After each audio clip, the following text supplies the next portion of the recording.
क्या कुछ बड़े चेहरों को जो है इसमें बचाया जा रहा है? तो उसका बदला लेने के लिए कहीं ना कहीं क्या ये इतना आसान है? क्या ये मुमकिन है? और इसके बावजूद भी अगर महानगर पालिका को, उनके कर्मचारियों को, उनके अधिकारियों को मानव समाचार, मानवता के हक में इस्तकबाल है आपका मानव समाचार में। मैं हूं अब्दुल रहमान। जन्म दाखिला मामला तकरीबन 5 से 6 महीना पहले शुरू हुआ था। रोहिंग्या बांग्लादेशी के नाम से ये मामला शुरू हुआ और उसके बाद फिर इसने एक अलग रुख इख्तियार कर लिया। 5 से 6 महीना हो गया मगर अब तक मालेगांव शहर में ना कोई रोहिंग्याई निकला, ना कोई बांग्लादेशी निकला। मगर हाँ, रोहिंग्याई और बांग्लादेशी लोगों के पाए जाने के नाम पर मालेगांव के आम शहरियों को हिरासा किया जाने लगा। इस मामले में अलग अलग एफआईआर में अब तक तकरीबन 50 से 55 लोगों को गिरफ्तार किया गया, जिनमें से तकरीबन 5 से 6 लोगों की जो है ज़मानत मिल पाई है। कुछ ज़मानत मालेगांव के मकामी कोर्ट से मिली तो कुछ ज़मानत मुंबई हाई कोर्ट से मिल पाई है। इस मामले में हर बार कुछ नए आरोपियों के नाम जोड़ लिए जाते हैं।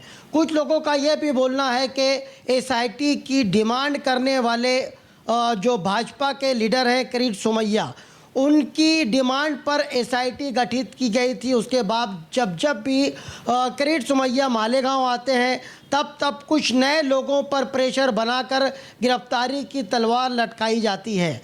जब किरीट सोमैया मालेगांव आते हैं तब पुलिस पर दबाव पड़ता है और फिर कुछ नए आरोपियों का नाम शामिल होता है। इस मामले में सियासत भी खूब हो रही है।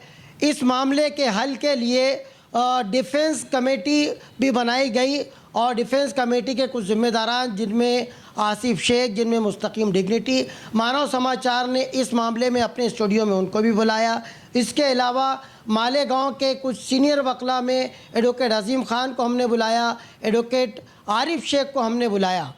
आज हमने इसी मामले में मालेगांव के एक बहुत ही काबिल नौजवान एडवोकेट को यहाँ पर बुलाया है, जो कि अगर हम बात करें इनकी काबिलियत की तो इन्होंने बीएसएल किया है, एलएलबी किया है, एलएलएम किया है, इसके अलावा डीएलओसी किया है, साथ ही साथ अलग अलग 36 डिप्लोमा इन्होंने किया है, जबकि दूसरा डिप्लोमा इन्होंने हार्वर्ड यूनिवर्सिटी से किया है। मेरी मुराद है मालेगांव शहर के बड़े ही काबिल वकील एडवोकेट फैज़ वासिफ साहब से है।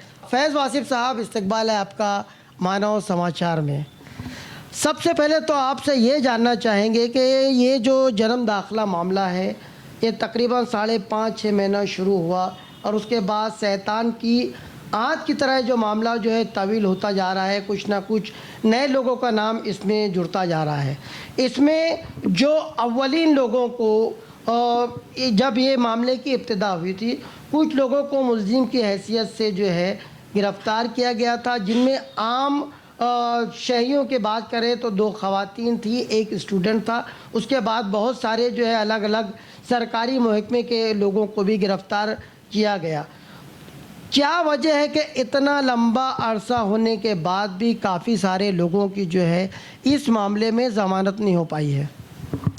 सबसे पहले आप सबका बहुत बहुत शुक्रिया कि आपने मानव समाचार के इस प्रोग्राम में मुझे इनवाइट किया। अब जो सवाल आपने मुझसे पूछा है कि ये एफआईआर दाखिल होकर 5 से 6 महीने का अरसा बीत चुका है। उसके अलावा एक शैतान की आँख की तरह आपने कहा कि इसकी नज़र मालेगांव शहर पर ही क्यों है। और तीसरा सवाल कि एक लेडी और उसका बच्चा, उनके एतबार से आपने एक सवाल किया। तो सबसे पहली बात ये है साहब कि CR नंबर 40/2025 ये सबसे पहले मालेगांव छावनी पुलिस स्टेशन में दाखिल हुई थी। इसकी दाखिल की डेट है 31 जनवरी 2025। ये 2:39 को दाखिल हुई। सबसे पहले इसमें आरोपी का जो डिस्क्लोजर था, जिनके नाम बताए गए थे, वो नाम तो उसमें मेंशन नहीं थे, पर धीरे धीरे करते करते उसमें अब लगभग 21 आरोपी उसमें बताए गए हैं। चार्जशीट फाइल हो चुकी है। उसके अलावा जो उसके बाद दूसरी एफआईआर दाखिल हुई वो 51/2025, वो भी सेम पुलिस स्टेशन, छावनी पुलिस स्टेशन में दाखिल हुई, जिसमें अब तक टोटल 23 आरोपी फाइनल किए हैं, 23 आरोपी बताए गए हैं, उसमें भी चार्जशीट फाइल हो चुकी है। तीसरा जो सीआर था 138/2025, ये भी छावनी पुलिस स्टेशन में दाखिल हुआ और उसमें 6 आरोपी अब तक निष्पन्न हुए हैं, उसमें अब तक चार्जशीट फाइल नहीं हुई है। और जो चौथा सीआर दाखिल हुआ वो है 103/2025, वो 16 तारीख को 16/6/2025 को दाखिल हुआ है। उसमें अब तक टोटल आरोपी है 4, जिसमें से अभी रिसेंटली आज के दिन ही 3 आरोपियों का जामीन कोर्ट ने दिया है। अच्छा, जो सबसे पहली एफआईआर जो दाखिल हुई थी उसकी बुनियाद ये थी कि मालेगांव शहर में रोहिंग्या, बांग्लादेशी और झूठा जन्म दाखला बनाने वाले लोगों का शुमार था। वो एफआईआर दाखिल करने के पीछे का मकसद कुछ और नहीं था, मालेगांव की गयूर आवाम को, सीधी सादी भोली भाली मासूम आवाम को ट्रबल करना, परेशान करना, उनको परेशान करके आरोपी बनाना, सलाखों के पीछे डालना और उनको अननेसेसरी हैरेस करना। ये एक किरीट सोमिया नाम के शख्स का एक ये इंटेंशन था। जाहिर सी बात है, ये बात सभी जानते हैं कि जब पार्लियामेंट का इलेक्शन हुआ तो पार्लियामेंट के इलेक्शन में जो हार, जो शिकस्त सामने वाले कैंडिडेट को हासिल हुई, तो उसका बदला लेने के लिए कहीं ना कहीं ये कदम उठाया गया है। पर ओवरऑल अगर देखा जाए तो पूरे मामले के अंदर अब तक एक भी रोहिंग्या, एक भी बांग्लादेशी पकड़ा नहीं गया है और ना ही पकड़ा जाएगा। सिर्फ उसमें रीज़न ये है कि जन्म दाखला किसी ने झूठा बनाया, किसी ने अपनी दूसरी पत्नी के बच्चे का झूठा जन्म दाखला बनाया, किसी प्रभारी अधिकारी ने झूठी दस्तखत की, किसी तहसीलदार ने उस पर सिक्का नहीं दिया। तो इन सब बुनियाद के ऊपर जो कलम इन सब आरोपियों के ऊपर लगाए गए हैं वो 318 सबसेक्शन 4, 336 सबसेक्शन 3, 340 सबसेक्शन 2, 338 3 सबसेक्शन 5 और 61 सबसेक्शन 2 इनिशियली लगाए गए। अच्छा, रहा सवाल सीआर नंबर 40 और सीआर नंबर 51 का, तो उसमें initially prevention of anti corruption के चार्जेस सेक्शंस नहीं लगाए गए थे। सेक्शन 61 सबसेक्शन 2 ऑफ बीएनएस और section 8 and 11 of prevention of atrocity act ये बाद में ऐड हुआ है। इसका मतलब ये है कि अननेसेसरी प्रोसिक्यूशन जो है, पुलिस दबाव में आकर एक माजी खासदार के कंट्रोल में ये सेक्शन 8 और 11 prevention of atrocity anti corruption act लगा रही है। इसका मतलब ये है कि फिजूल में इनको जितना ज़्यादा से ज़्यादा हैरास करते आए, जितना लंबे अरसे के लिए इनको सलाखों के पीछे रखते आए, ये उनका मकसद नज़र आता है। अच्छा, जो सेक्शंस की आपने बात की, जो जो लगाए गए हैं, थोड़ा सा उस सेक्शन के बारे में आपसे वजाहत चाहेंगे कि ये सेक्शन कौन कौन से हैं और किस कंडीशन में लगते हैं, और क्या जन्म दाखला मामले में वो सारे सेक्शन लगाए जाते हैं या लगाए जा सकते हैं या गैर ज़रूरी थे, और थे तो उनकी संगीनी क्या है, उस बारे में थोड़ा सा वजाहत चाहेंगे। देखिए, जो इसमें सेक्शंस लगाए गए हैं, जैसे कि मैंने आपको बताया, तो अगर हम इसको आईपीसी से कंपेयर करें तो सेक्शन 420, 467, 468, 471, सेक्शन 34 और सेक्शन 120B ये पुराने आईपीसी के कलम में है। अच्छा, इन सेक्शंस की अगर तफसील देखी जाए तो चीटिंग, फॉर्जरी, उसके बाद में मिसलीड करना, झूठे दस्तावेज़ बनाना, fabricated, concocted, manipulated documents prepare करना, ये सारे सेक्शंस की नौइयत है। ये सेक्शन के पीछे की डेफिनेशन ये है।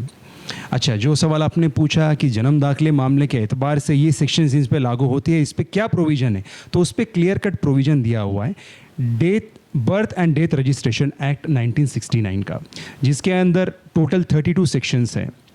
अच्छा, सेक्शन 13 जो उसके अंदर डिफ़ाइन किया हुआ है, उसका प्रोविज़न ऐसा है कि 1 साल के अंदर आपको जन्म दाखिले का एक एप्लीकेशन स्थानिक स्वराज्य संस्था यानी मालेगांव महानगर पालिका या कोई भी महानगर पालिका में आपको करना है। अगर आपको उसमें डिले होता है तो 1 साल के अरसे के बाद में आप वो एप्लीकेशन जो है वो कार्यकारी दंड अधिकारी यानी एग्जीक्यूटिव मैजिस्ट्रेट के पास कर सकते हो, और एग्जीक्यूटिव मैजिस्ट्रेट को वो पावर दिया गया है सेक्शन 13 सबसेक्शन 3 के अंतर्गत। अच्छा, रही बात बच्चों के रजिस्ट्रेशन की, तो उसके लिए सेक्शन 40 बनाया गया है, सेक्शन 14 रजिस्ट्रेशन ऑफ चाइल्ड। इसके अलावा अगर इसमें कोई खामियां हैं, कोई गलतियां हैं, कोई डिस्क्रिपेंसीज है, या कोई इसमें विसंगति नज़र आती है, अनइक्विवोकैलिटी, तो उसके एतबार से सेक्शन 15 क्लियर कट मेंशन किया हुआ है, cancellation and correction in the instrument of register of birth. अच्छा, इसके बावजूद अगर देखा जाए इसमें किसी तरीके का डिले हुआ है या किसी तरीके की इसमें प्रॉपर फॉलोअप नहीं हुआ है, कोई प्रॉपर इसका कंप्लायंस अनुपालन नहीं हुआ है, तो सेक्शन 23 उसमें दिया हुआ है पेनल्टी का। उसमें पेनल्टी जो है 50 रुपये से लेकर तो 1000 रुपये तक है। और इसके बावजूद भी अगर महानगर पालिका को, उनके कर्मचारियों को, उनके अधिकारियों को किसी भी तरह की कोई भी डिफ़िकल्टी अगर पेश आती है, तो section 32 power to remove difficulties वो सेक्शन मेंशन किया हुआ है। उस एतबार से ये proper line of action and mode of operation उनके पास अवेलेबल है। अच्छा, किसी ने झूठा सर्टिफिकेट हासिल किया, उसके बाद में उसके ऊपर तहसीलदार की सिग्नेचर नहीं है, सिक्का नहीं है, तो ये गलती उस एप्लीकेंट की नहीं है, गलती कर्मचारियों की है। ये उनका काम है उस पर दस्तखत करना, ये उनका काम है उस पर सिक्का मोहर तब करना। तो इस एतबार से देखा जाए तो ये आरोपियों पर इस तरह के किसी भी सेक्शन लागू नहीं होते। अच्छा, इससे बढ़कर जो एफआईआर दाखिल करने का सच्चा और सही मकसद था वो ये था कि मालेगांव में बांग्लादेशी और रोहिंग्या है, उस एतबार से तो कोई सेक्शन दाखिल नहीं हुआ। अच्छा, एक लीस मेजेस्टी एक सेक्शन होता है 124A, सिडिशन बोलते हैं उसको, राजद्रोह, उसका सेक्शन तो पहले लगाया ही नहीं गया। वो सेक्शन ना लगाने की वजह क्या, वो भी उनके पास नहीं है। उसके अलावा जो बंदे की इन डॉक्यूमेंट पर सिग्नेचर नहीं है, सिक्का नहीं है, उस बंदे को आरोपी ना बनाते हुए उसको फरियादी बनाया जा रहा है। इसके पीछे का मकसद क्या? ये सारी चीज़ें आवाम समझती है, हम और आप समझते हैं, और खामखा हमारे शहरियों को, मासूम लोगों को परेशान करके उनको सलाखों के पीछे रखा जा रहा है। और खुदा के करम से बहुत सारे लोगों को ज़मीन मंजूर हुआ है, और इंशाअल्लाह यही उम्मीद है कि आने वाले वक्त में एक एक करके सभी आरोपी इंशाअल्लाह सलाखों के बाहर होंगे। अच्छा, तकरीबन जैसा कि आपने बताया एसआईटी बनी, और एसआईटी में तकरीबन उस पीरियड में जो पीरियड पर एतराज़ात उठाए जा रहे हैं, उस पीरियड में करीब 3500 से लेकर 4000 के आसपास का कुछ लोगों को जो है बुला करके पूछा गया, उन लोगों से तहकीक की गई। एसआईटी के लोगों ने बाकायदा उन लोगों से मुतमईन जो है जवाब लिया, और फिर ना कि कोई रोहिंग्या मिला और ना कोई जो है बांग्लादेशी मिला। तो इस मामले में जो भी बोगस जन्म दाखला जो मिला, उसमें उसको इशू करने का जो पावर था वो सीधा तहसीलदार साहब के पास था। तहसीलदार साहब ने ये पावर जो है नायब तहसीलदार को दे दिया। अब इसमें मामला ये है कि तहसीलदार साहब को मुअत्तल करके उनको जो है फरियादी बना दिया जाता है। नायब तहसीलदार जिसको पावर ही नहीं था, मगर उसने जो है उसके मुताबिक तहसीलदार साहब के कहने पर उसने जो है सारे डॉक्यूमेंट्स पर जो है दस्तखत की। उसका बोलना ये है कि मेरे पास तक आने से पहले कम से कम 2 लेयर और होती है, 2 अलग अलग टेबल पर जो है इसकी स्क्रूटनी होती है, उसके बाद जो है मैं दस्तखत करता हूँ। वहाँ पर जिन लोगों ने स्क्रूटनी की उनसे कोई पूछताछ नहीं की जाती, और ना ही तहसीलदार साहब को बराह रास्त इस मामले में आरोपी बनाया जाता है। ये कितना दुरुस्त है? क्या कुछ बड़े चेहरों को जो है इसमें बचाया जा रहा है? बेशक ये बिल्कुल भी दुरुस्त नहीं है, और जाहिर सी बात है कि इसमें कुछ नहीं, बहुत सारे बड़े चेहरों को बचाया जा रहा है। इसमें स्क्रूटिनी हर डॉक्यूमेंट की होती है, जिसको सूक्ष्म परीक्षण कहा जाता है। हर एक डॉक्यूमेंट को डिटेल से चेक किया जाता है, उसकी बारकाई को देखा जाता है, बर्थ की डेट क्या है, बंदे का नाम क्या है, उसके वालिदैन का नाम क्या है, उसकी जन्म का प्लेस क्या है, कौन से अस्पताल में पैदा हुआ, हर चीज़ का उसमें मेंशन होता है। अच्छे हॉस्पिटल के थ्रू भी कई एप्लीकेशंस जाते हैं, और इसको 30 दिन के अंदर करना लाजमी होता है, जो अभी एक्सटेंड होकर 1 साल तक हो गया है। पर अगर 1 साल के दौरान ये ना हो तो फिर 1 साल के बाद में कार्यकारी दंडाधिकारी को पावर दिए गए। जिसको एग्जीक्यूटिव मैजिस्ट्रेट कहा जाता है। तो जाहिर सी बात है इसमें गलती उस एप्लीकेंट की नहीं है। कई लोग हमारे शहर में बेचारे अनपढ़ हैं, कई लोग पढ़ना लिखना नहीं जानते, तो उनको पता नहीं होता कि एप्लीकेशन कहाँ दिया जाए, कहाँ नहीं दिया जाए। अच्छा, एप्लीकेशन जब हम प्रेस करते हैं, जब एप्लीकेशन हम पेश करते हैं, तो पेश करने के बाद चौकशी काम में एक एप्लीकेशन दिया जाता है, उसकी चौकशी के बाद में सर्टिफिकेट इशू किया जाता है। उस चौकशी कामी के एप्लीकेशन के अंदर जो हेरफेर होता है वो तो एप्लीकेंट नहीं कर सकता है, वो तो नगर पालिका के लोग ही करेंगे। अच्छा, नगर पालिका के लोगों के करने के बावजूद भी इनिशियली इनको आरोपी नहीं बनाया गया। जो लोगों के जन्म दाखिले में फॉल्ट था, जैसे रशीदा का राशिदा हो गया तो उसको आरोपी बना लिया गया। जैसे एक बंदे के डबल नाम आ गए तो उसको आरोपी बना लिया गया। जैसे एक बंदे का वालिद साहब का नाम नहीं था, उसके वालिद साहब का नाम ऐड किया गया तो उसको आरोपी बना लिया गया। तो ये तो किसी भी एंगल से दुरुस्त नहीं है। तो जैसा आपने कहा कि सपोज़ अगर किसी ने गलत तरीके से जन्म दाखिला हासिल कर लिया, तो उसके बाद जो है कारपोरेशन या तहसीलदार कार्यालय को या ज़िम्मेदार जो भी महकमा है उसको इख्तियार हासिल है कि अगर गलत तरीके से वो डॉक्यूमेंट हासिल किया गया तो उसको रिजेक्ट किया जाए, और सज़ा के तौर पर उसको जो है पेनाल्टी जो है वो दी जाती है। आपने कहा कि 50 रुपये से लेकर के 1000 के बीच में जो है पेनाल्टी की जाती है।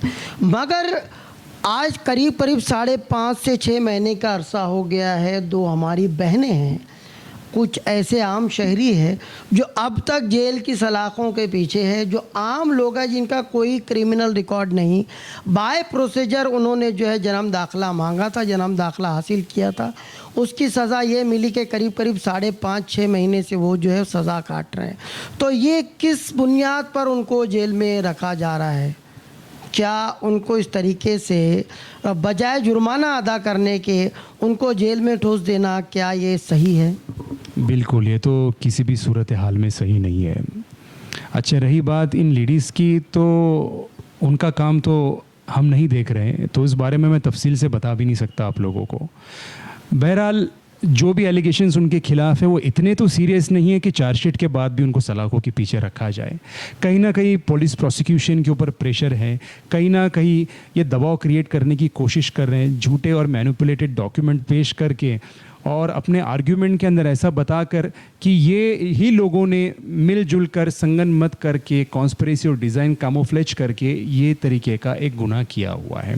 और बार बार सेक्शन 338 का उसमें जिक्र किया जाता है कि 10 साल की पनिशमेंट है, इतनी लंबी पनिशमेंट है, बेल देने का अधिकार नहीं, बेल नहीं दिया जा सकता। तो कोर्ट कहीं ना कहीं उस इन्फ्लुएंस में मामले की नौयत देखकर, बिकॉज उसमें बीच में तो IPS ऑफिसर आ रहे थे, IPS ऑफिसर आ रहे थे, तो IPS ऑफिसर का आना इस तरीके के मामलों में कहीं ना कहीं मामले की संजीदगी को दर्शाता है। तो कोर्ट भी यही सोचता है कि मामला काफ़ी संगीन नज़र आता है, तो इस सूरत हाल में इनको इस मुकाम पे बेल देना किस हद तक सही? मामला जितना संगीन बताया जा रहा है, मगर अब तक ऐसा कोई संगीन पहलू तो इस मामले का अब तक नहीं निकला। ना निकला है और ना निकलेगा। इसमें किसी भी तरीके का कोई भी संगीन पहलू नहीं है। मैंने आपको पहले ही बताया कि FIR दाखिल करने के पीछे का असल मकसद ही यही था कि बांग्लादेशी और रोहिंग्या लोगों को ढूंढ कर उनके जन्म दाखिले कैंसिल करके उनको डिपोर्ट कराया जाए उनके अपने मुल्क में। पर एक भी अब तक आरोपी इसमें निष्पन्न नहीं हुआ है। अच्छा, जो लाइन ऑफ एक्शन ये लेकर चले थे वो तो साइड में रह गया, मासूम सीधे साधे गई और लोगों को इसमें परेशानी हो रही है और वो लोग इसका शिकार होते जा रहे हैं। अच्छा, तहसीलदार कार्यालय से करीब 1044 जन्म दाखिले, उनका ये कहना है कि मालेगांव महानगर पालिका की जानिब से जो है ये दाखिले इशू किए गए। मालेगांव महानगर पालिका का कहना ये है कि ये दाखिला इशू करने के लिए तहसीलदार कार्यालय से जो भी कागजात आते हैं वो यहाँ से भेजे गए। उसके बाद फिर एक कहानी में नया ट्विस्ट आता है। मालेगांव शहर की जो हेल्थ ऑफिसर है, जिनके ऊपर जो है उंगलियां उठने लगी थी कि कहीं ना कहीं से 1044 जो जन्म दाखिले गलत पाए गए हैं, उसके लिए हेल्थ ऑफिसर साहिबा को भी जो है वो ज़िम्मेदार बनाना चाहिए। यहाँ कहानी में एक नया और ट्विस्ट आता है। जो हेल्थ ऑफिसर साहिबा है वो किला पुलिस स्टेशन में एक FIR दर्ज करवाती है कि 1044 जन्म दाखिले जो मालेगांव महानगर पालिका ने बना कर दिए, उसका ऑर्डर जो है तहसीलदार कार्यालय की तरफ से हमको तो आया, मगर उस पर जो सिग्नेचर्स पाई गई उसके ऊपर जो है जो सिक्के पाए गए वो जाली थे, गलत थे, बोगस थे। क्या ये मुमकिन है कि इतनी आसानी से, अच्छा उन्होंने कुछ नामालूम लोगों के ख़िलाफ़ FIR दर्ज करवाई है, क्या अनऑफिशियली एक आदमी जाकर तहसीलदार कार्यालय से अगर किसी को बनाना है वहाँ से एक कागज़ लाकर मालेगांव महानगर पालिका जमा करा सकता है और 1044 दाखिले गलत तरीके से गलत आदमी, नामालूम आदमी बोगस सिग्नेचर करके, बोगस स्टैम्प करके वहाँ ला कर देता है? क्या ये इतना आसान है? क्या ये मुमकिन है? बिल्कुल नामुमकिन है। CR नंबर 103/2025 दाखिल करने के पीछे का मकसद ये रहा है कि जब CR number 40, CR number 51, CR number 138 में लोगों को जब बेल मिलना स्टार्ट हुआ तो इस FIR को दाखिल किया गया कि किसी और कोर्ट में जाएगा और कोई और कोर्ट इनको बेल नहीं देगा। अच्छा, अगर आप इस मामले की नौइयत को देखेंगे तो इसका कॉलम नंबर 4 आप जब पढ़ेंगे, ऑक्यूरेंस ऑफ डेट अगर आप देखेंगे तो 1 नवंबर 2025 से लेके 31 दिसंबर 2025 तक का ये मामले की पूरी नौइयत है, 24 तक, 31 दिसंबर 2024 तक, जबकि FIR जो है वो 16 जून 2025 को दाखिल होती है। अच्छा, इसके अंदर जयश्री अविनाश आहेर, ये जो हेल्थ डिपार्टमेंट की ऑफिसर हैं, ये FIR दाखिल करती है कि 3640 दाखिलों में से 1014 दाखिले जो है वो बनावटी और वो भी एक अज्ञान इसम के खिलाफ में, एक अननोन, एक अनजान पर्सन के खिलाफ में दाखिल होती हैं। फिर जब इन्वेस्टिगेशन स्टार्ट होती है, इन्वेस्टिगेशन के दौरान में आरोपी वो तो नहीं मिलता, पर ये आरोपी मिलता है कि इसके एप्लीकेशन में ये त्रुटि है, इसके एप्लीकेशन में ये कमी है, इसने 2 एप्लीकेशन बनाए, इसने उनको सिग्नेचर करके दिया, इन्होंने ऑनलाइन ट्रांजैक्शन किया। पर जो असल मकसद था FIR दाखिल करने का वो कहीं भी इनको हासिल नहीं होता है। तो देखा जाए ओवरऑल तो इस FIR के अंदर के जो कंटेंशंस है वो बिल्कुल मुख्तलिफ है जो ये एप्लीकेंट, जो आरोपी लोगों के रोल है उससे।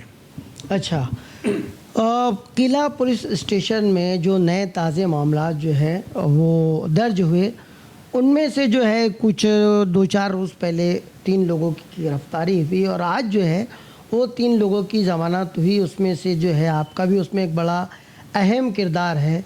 तो क्या वो मामले थे और किस तरीके से फिर आपने आर्गूमेंट किया और किस ग्राउंड पर फिर जो है उनकी ज़मानत लेने में आप कामयाब हुए? CR 103 में सबसे पहले मोहम्मद फैज़ल इफ्तिकार अहमद को आरोपी बनाया गया। आरोपी बनाने के बाद में 2 जुलाई को उसको अरेस्ट किया गया 10:21 पे और 3 तारीख को कोर्ट के सामने प्रोड्यूस किया गया। और उसके खिलाफ में सिर्फ रोल यही था कि इसने लईक अहमद, अनीस अहमद नाम के बंदे के डॉक्यूमेंट्स की बुनियाद पर झूठा सर्टिफिकेट हासिल किया। इसके अलावा उसके खिलाफ ना 1044 का कोई जिक्र था, ना 3036 का कोई जिक्र था। उसके बाद में फिर 8 तारीख के रोज़ में सिराज अहमद रहमतुल्लाह, फैयाज़ अहमद और नितिन दामू खरे को आरोपी बनाया जाता है। 8 तारीख को 8:09 पे उनको अरेस्ट किया जाता है। 9 तारीख को कोर्ट में पेश किया जाता है 7 दिन की PC के रिपोर्ट के साथ में कि ये लोगों ने बहुत बड़ा फ्रॉड किया है, इन्होंने मिसलीड किया है कॉरपोरेशन को, कॉरपोरेशन के अधिकारियों ने इनके साथ संगनमत करके, इनके साथ हाथ मिलाकर बहुत बड़ा फ्रॉड किया है, ऐसे एलिगेशन उनके ऊपर लगाए जाते हैं। तो जब कोर्ट के सामने इनको पेश किया गया, PC दिया गया, 7 और 5 मतलब पूरा 12 दिन का PC मांगा गया, पर कोर्ट ने हमारा आर्ग्यूमेंट मानते हुए उनको सिर्फ 2 दिन का PC दिया और तीसरे दिन भी फिर से PCR का ग्राउंड लेकर वो कोर्ट में पेश हुए। उसके बावजूद भी कोर्ट ने उनकी ना सुनते हुए उनको MCR में सेंड किया। MCR में सेंड करने के बाद में आरोपी क्रमांक 2 सिराज अहमद रहमतुल्लाह की जानिब से मैंने पैरवी की, फैयाज़ अहमद की तरफ से एडवोकेट अजीम खान साहब ने पैरवी की और नितिन दामू खरे इनकी तरफ से एडवोकेट सुधीर अक्कर साहब ने पैरवी की। परसों इसमें आर्ग्यूमेंट हुआ, कल इसमें आर्ग्यूमेंट हुआ। तो आर्ग्यूमेंट में हमने ये डिसाइड किया कि जैसे रोल्स तो एक्यूज़ नंबर 2 का सबसे पहले है, तो पूरा आर्ग्यूमेंट मैं करूं और उसको ही खान साहब अडॉप्ट करेंगे, उसको ही अक्कर वकील साहब अडॉप्ट करेंगे, मतलब जो मैंने कहा उसको वो इख्तियार करेंगे, जो मैंने कहा वही उनका कहना है, ऐसा कोर्ट में पेश करेंगे। तो कल कोर्ट में मैंने ऑलमोस्ट 45 मिनट्स आर्ग्यू किया। सबसे पहले कोर्ट को ये बताया कि इसके अंदर तो बहुत बड़ा डिले नज़र आता है। दूसरी चीज़ ये कि आरोपियों की तरफ से जो भी दस्तावेज़ प्राप्त हुए कॉरपोरेशन, ये पुलिस प्रोसिक्यूशन को, वो तो उनकी कस्टडी में है। उसके अलावा अगर इनकी बैंक डिटेल्स उनको चाहिए तो जाकर इनकी बैंक डिटेल्स ले सकते हैं, उनकी कस्टोडियल इंट्रोगेशन की ज़रूरत नहीं, जबकि उनको ऑलरेडी 2 दिन का पीसी दिया था। 2 दिन के पीसी के दरमियान वो बहुत सारी चीज़ें हासिल कर सकते थे, मालूमात ले सकते थे। उसके अलावा सबसे अहम रोल ये था कि जब प्रोसिक्यूशन के पास, पुलिसों के पास birth and death registration act के प्रोविजंस थे, तो उसका अवलंब ना करते, उसको फॉलो ना करते हुए डायरेक्टली सेक्शंस लगा देना किस हद तक ठीक है। अच्छा, भले ही ये सेक्शंस ट्राइबल बाय जेएमएफसी है, उसमें पनिशमेंट होगी अप टू 10 ईयर्स की, पर ये कंसिडर होगा ट्रायल के टाइम, ना कि अभी। बेल देने के वक्त सिर्फ यही देखा जाए कि इस बंदे का कस्टोडियल इंट्रोगेशन इन्वेस्टिगेशन लाजमी है या नहीं, पुलिसों को सफिशिएंट अपॉर्चुनिटी मिली है क्या नहीं। अगर सब पुलिसों को सफिशिएंट अपॉर्चुनिटी मिली है और अगर बंदा एमसीआर में भेजा गया है, इसका मतलब ये है कि पुलिसों का काम ख़त्म हो जाता है। अब वो मैजिस्ट्रेट कस्टडी में है, मतलब वो कोर्ट की कस्टडी में है, और अब पुलिसों का सिर्फ इतना काम बचता है कि इस मामले की पूरी इन्वेस्टिगेशन करके कोर्ट में चार्जशीट फाइल करना। तो कोर्ट ने हमारी बहस को मानते हुए तीनों आरोपियों का आज 50,000 की ऑर्डर पे बेल मंजूर किया है। अच्छा, इस मामले में तवाब शेख नामी को जो शख्स है, जो कि मालेगांव महानगर पालिका का कर्मचारी है, उनको बड़े एक अलग ही अंदाज में पेश किया जा रहा है। बीच बीच में जो है स्पेशल एक टीम भी उनके घर भेजी गई और पता ये चला कि कुछ जन्म दाखिले या अमवात के जो दाखिले उनके घर से बरामद, जो ऐसा बताया गया, जिसके हमारे पास बराह रास्त उसके कोई सबूत नहीं, मगर जैसा बोला या बताया कि वो बात हम कर रहे हैं। तो उस मामले में आपकी अपनी क्या मालूमात है, थोड़ा सा उस बारे में जो है, और क्यों जो है इस मामले को इतना संगीन बना दिया गया? देखिए, तवाब के वकील तो कोई और है, इसलिए उनकी मालूमात तो मैं दे नहीं सकता, पर उनसे ही कनेक्टेड जो एक्यूज नंबर 21 है सीआर नंबर 51 में, गजाला परवीन जी, गजाला परवीन के घर पर भी ईडी की रेड पड़ी थी जी। ईडी की रेड पड़ने के बाद में उन्होंने पूरे घर की तफ्तीश की, पूरे घर को चेक किया, एक एक छोटी छोटी चीज़ का उन्होंने परीक्षण किया कि इसकी कीमत कितनी है, ये कहाँ से लाई गई है। तो हर चीज़ की मालूमात लेने के बाद में ईडी इस कंक्लूजन पर, इस निष्कर्ष पर आ पहुंची कि there is no any incriminating found at the behest of this applicant. इनकी तरफ से हमें कुछ भी इंक्रीमेटिंग हासिल नहीं हुआ, therefore this report submitted before the honourable court. इनकी जानिब से हमको कुछ भी हासिल नहीं हुआ, इसलिए उनको ईडी ने एक क्लीन शीट दे दिया पे समझ के चलिए। रही बात तवाब की, तो मैंने सुना है तवाब के एतबार से भी कुछ ऐसे डॉक्यूमेंट्स हासिल नहीं हुए जिसकी बुनियाद पर उसको इस तरीके से, इस केस से उस सीआर में ट्रांसफ़र किया जा सके। कहने का मतलब ये है कि आमदनी से ज़्यादा जायदाद के ऐसे कोई भी सबूत नहीं मिले कि जहाँ से साबित हो कि किसी तरीके से इनका जो है वो इन्वॉल्वमेंट जो है इस तरह के मामले में जो है पाया गया है। पुलिसों ने कुछ दिन पहले सीआर नंबर 51 में आरोपी 21 के होने के बावजूद भी अचानक से आरोपी 23 को सगीर मास्टर बोल के अरेस्ट किया। उन्होंने एक्यूज नंबर 22 का कहीं भी जिक्र नहीं किया, और सगीर मास्टर को पुलिस ने अटक करने के बाद में कोर्ट के सामने पेश किया। कोर्ट ने उनको पीसी दी, उनके कोई और वकील साहब हैं, पर तब तक उन्होंने एक्यूज नंबर 22 का कहीं जिक्र नहीं किया। जब हमने इसकी मालूमात ली तो पता चला कि गजाला परवीन के जो शौहर है मुदस्सिर अखलाक अहमद, उनको इसमें आरोपी क्रमांक 22 बनाया गया, और बिना किसी इन्वेस्टिगेशन के, इंट्रोगेशन के, बिना किसी प्रायर नोटिस के, बिना उनको किसी भी समझ पत्र के उनको डायरेक्टली आरोपी बनाया गया है। आज हमने उनका एंटीसिपेटरी बेल कोर्ट में फ़ाइल किया है। जब उन्होंने उनका एंटीसिपेटरी बेल कोर्ट में फ़ाइल किया तो सरकारी पक्ष की तरफ से एडवोकेट शिशिर हिरे साहब ने 32 पॉइंट उनके बेल रिजेक्शन के एतबार से कोर्ट में दाखिल किए। जब हमने एक एक करके जिसको बोलते हैं फैक्चुअल मैट्रिक्स रिकैपिचुलेटेड, मतलब जो थोड़क्यात हकीकत है। जब हमने थोड़क्यात हकीकत पढ़ी, वो 1.5 पेज की, उसके अंदर एक्यूज नंबर 22 यानी मुदस्सिर अखलाक अहमद का कहीं भी जिक्र नहीं है। अच्छा, उसके अलावा बेल नामंजूर होण्याची कारणे जब हमने पढ़ी तो 1 से लेके तो 19 तक उसके नाम का कहीं जिक्र नहीं है। एक्यूज नंबर 1 का जिक्र है, 5 का जिक्र है, 10 का जिक्र है, 11 का जिक्र है, 18 का जिक्र है, पर इसका कहीं जिक्र नहीं है। फिर पॉइंट नंबर 20 से लेके तो 32 तक उसमें 3 दफ़ा सिर्फ ये रिपीटेडली मेंशन किया गया है कि मुदस्सिर अखलाक अहमद के अकाउंट में एक परवीन नाम की खातून, जो इनकी वाइफ नहीं, एक खातून जिसका इन्होंने एक सर्टिफिकेट बनवाया था कि इन्होंने, इनकी वाइफ जो गजाला परवीन ने, तो उसने 10,000 रुपीज़ इनके अकाउंट में ट्रांसफ़र किया और 10,000 इन्होंने अपने अकाउंट में उससे एक्सेप्ट किया, ऐसा इनका कहना है। अगर देखा जाए हकीकत में तो ये जो गजाला नाम की जो लेडी है, ये इनकी रिलेटिव होती है। उसने उनके अकाउंट में पैसा डाला और गजाला परवीन ने ये कहा कि मुझे कैश की ज़रूरत है तो मेरे हस्बैंड के अकाउंट में आप ऑनलाइन पेमेंट का ट्रांजेक्शन करो। इतना ही एलिगेशन उसके एतबार से है। फिर हमने कोर्ट को ये बताया कि चलो मान लेते हैं कि इसने अगर पैसा एक्सेप्ट भी किया है, पर उसमें कुछ आरोपी ऐसे हैं जिन्होंने ऑनलाइन ट्रांजेक्शन जो है वो कई एजेंट से किया हुआ है, वकीलों से किया हुआ है, सरकारी कर्मचारियों से किया है, अधिकारियों से किया हुआ है। उनको तो हाई कोर्ट से इंटरिम बेल मिल चुका है। कुछ लोग तो इसमें एजेंट का भी काम कर रहे थे, कुछ लोग तो दैनिक वृत्तपत्र यानी डेली न्यूज़पेपर के भी पब्लिशर थे, अनुवादक संपादक थे, उनको भी इंटरिम मिल चुका है। और कुछ एलिगेशंस एडवोकेट खालिद यूसुफ साहब, जो इसमें आरोपी क्रमांक 11 बताया गया, उनके एतबार से थे, जो कि कुछ प्रूफ हो नहीं सके। तो सुप्रीम कोर्ट ने उनको एंटीसिपेटरी मंजूर किया। पेज नंबर 2 लाइन नंबर 3 में लिखा गया है कि there is no need of any custodial interrogation of this petitioner.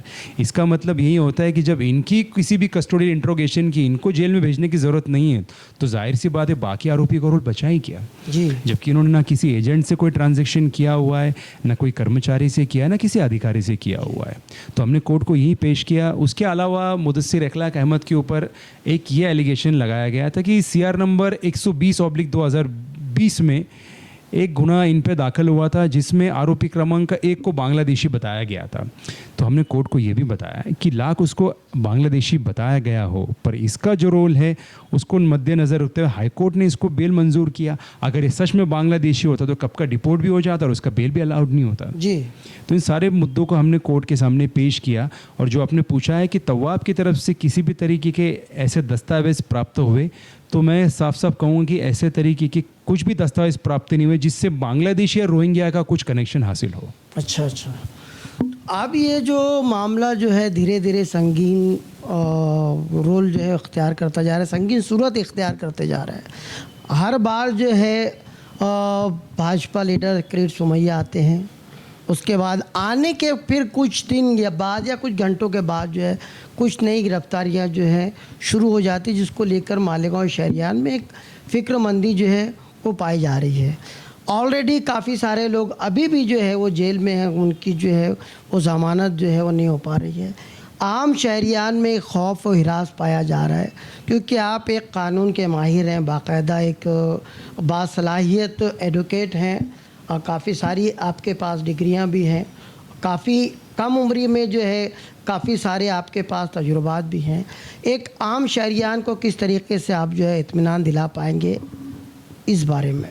देखिए, इस बारे में फ़िक्र करने की कोई भी ज़रूरत नहीं है।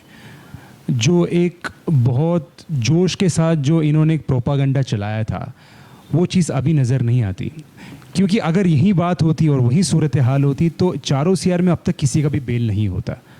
अगर सच में ये कोर्ट पे प्रेशर लाना चाहते तो फिर आज किसी का भी बेल नहीं होता। आप देख सकते हैं कि मैक्सिमम बेल जो इसमें वो हम नहीं करवाए हैं, और इंशाल्लाह आगे भी आप देखेंगे कि इसमें सबका धीरे धीरे करके बेल होता जाएगा। तो मैं मालेगांव के शहरियों से ये कह दूं कि आप फ़िक्र की कोई बात नहीं है। अगर आपको इन्वेस्टिगेशन के लिए बुलाया जा रहा है तो आप बिल्कुल जाइए, पर अगर आपको अप्रहेंशन है कि आपको अरेस्ट किया जाए तो उस सूरत हाल में आप एंटीसिपेटरी के लिए हमसे रब्ता करिए। जी। इस मामले में अब तक कितने लोगों को आरोपी बनाया गया, कितने लोगों की जो है वो ज़मानत हो चुकी है, और अब चूँकि ज़मानत के रास्ते खुल गए हैं तो कितना आप जो है अपने आप को इस मामले में आप पॉजिटिव समझते हैं कि इस मामले में जो है और भी कामयाबी के दरवाजे जो है खुलने के आसार आपको लगते हैं? चारों सीआर में देखा जाए तो टोटल 54 एक्यूज़ हैं। इसमें से अब तक टोटल 6 लोगों की ज़मानत हुई है। उसमें से 3-4 लोगों की ज़मानत हमारी ज़रिए हुई है और 2-4 बेल एप्लीकेशन कोर्ट में पेंडिंग है। और रही बात लोगों को राहत की, तो आप देख सकते हैं कि काफ़ी लोगों को इसमें राहत हुई है। और दूसरी चीज़, जो लोगों का बेल नहीं हो रहा है तो मैं उनसे वही कहूँगा कि उनका ही बेल रखा जाए और इस ग्राउंड पे रखा जाए कि बाकी लोगों की जब बेल हो रही है तो हमारी भी होनी चाहिए, क्योंकि इसमें सुप्रीम कोर्ट का भी एक केस लॉ आ चुका है। IAS ऑफिसर थी खेड़कर का, उसमें भी यही सेक्शन लगाए गए थे, उनको भी हाई कोर्ट से एंटीसिपेटरी बेल मिला था। उसके बाद में खालिद यूसुफ साहब का भी जो लोगों का रोल उनसे मिलता जुलता है, तो वो लोग भी उस बुनियाद पर अपना बेल एप्लीकेशन फ़ाइल कर सकते हैं। तो जाहिर सी बात है उनको यकीनन बेल कोर्ट से मिलेगा। इस मामले में क्या सिर्फ मालेगांव शहर को ही टारगेट किया जा रहा है? क्या सिर्फ मालेगांव शहरियान को ही हिरासा किया जा रहा है, या महाराष्ट्र के दूसरे शहरों तक भी इस तरह का जो सिलसिला जो है, ख़ास तौर से एक कम्युनिटी के लोगों को जो है निशाना बनाने का ये सिलसिला क्या दूसरे शहरों तक भी पहुंचा है? आपके नॉलेज के एतबार से क्या है? देखिए, इस तरीके का सिलसिला सिर्फ मालेगांव में नहीं चला। इसके पहले अकोला, अमरावती और सिल्लोड में भी इस तरह के मामले पेश आए, पर उस वक्त सिर्फ सियासी लीडर रोड पर नहीं आए। उस टाइम कॉरपोरेशन के अधिकारी भी आकर उन्होंने धरना आंदोलन दिया और उन्होंने कहा कि इस तरीके की अगर ज़बरदस्ती होगी तो फिर हम लोग यहाँ पे सो मोटो इस्तीफ़ा देंगे। तो वो जो उनका लाइन ऑफ एक्शन था वो हमसे थोड़ा मुख्तलिफ नज़र आता है। और दूसरा सवाल आपका जो है कि एक स्पेशल कम्युनिटी को इसमें फंसाया जा रहा है, तो ऐसा नहीं है। इसमें बहुत सारे दूसरे कम्युनिटी के लोग भी हैं, इसमें तहसीलदार भी है, उसके अलावा कुछ प्रभारी अधिकारी भी है, उसके अलावा कुछ पेपर पब्लिशर भी है, उसके अलावा कुछ एजेंट भी हैं जो मुस्लिम नहीं है। तो ये कहना तो ठीक नहीं होगा कि सिर्फ एक ही कम्युनिटी को टारगेट किया जा रहा है। हाँ, ये कह सकते हैं ज़्यादातर एक ही कम्युनिटी को टारगेट किया जा रहा है, पर पूरी तरह से एक ही कम्युनिटी को टारगेट नहीं किया जा रहा है। रही बात दूसरे शहरों की, मालेगांव शहर की, तो मालेगांव शहर में मुस्लिम मेजॉरिटी ज़्यादा है बनिस्बत दूसरे शहरों के। तो ये भी एक अहम वजह हो सकती है कि मालेगांव में एक सियासी लीडर का बार बार आना और इस तरह से प्रेशराइज़ करना। बिकॉज़ अगर हम सिल्लोड, अमरावती, अकोला का इलेक्शन की अगर पार्श्वभूमि देखें और मालेगांव के देखें तो तीनों शहरों में बहुत ज़्यादा फासला नज़र आता है। यहाँ पर जो बहुत बड़ी शिकस्त हासिल हुई बीजेपी के कैंडिडेट को, जिसका जितना किसी भी हालत में तय था, ये उनको एक और कॉन्फिडेंस था, तो उनका वहम मालेगांव मध्य के लोगों ने तोड़ा है। तो इसी बात का कहीं ना कहीं बदला लेने के लिए इस तरीके का एक गंदा कदम जो है वो उठाया जा रहा है, और इसको रोकने के लिए सभी लोगों को एक साथ आना होगा। स्पेशल कोई सियासी पार्टी या कमेटी के लोगों को नहीं, तो सब लोगों को एक साथ एकजुट काम करना होगा।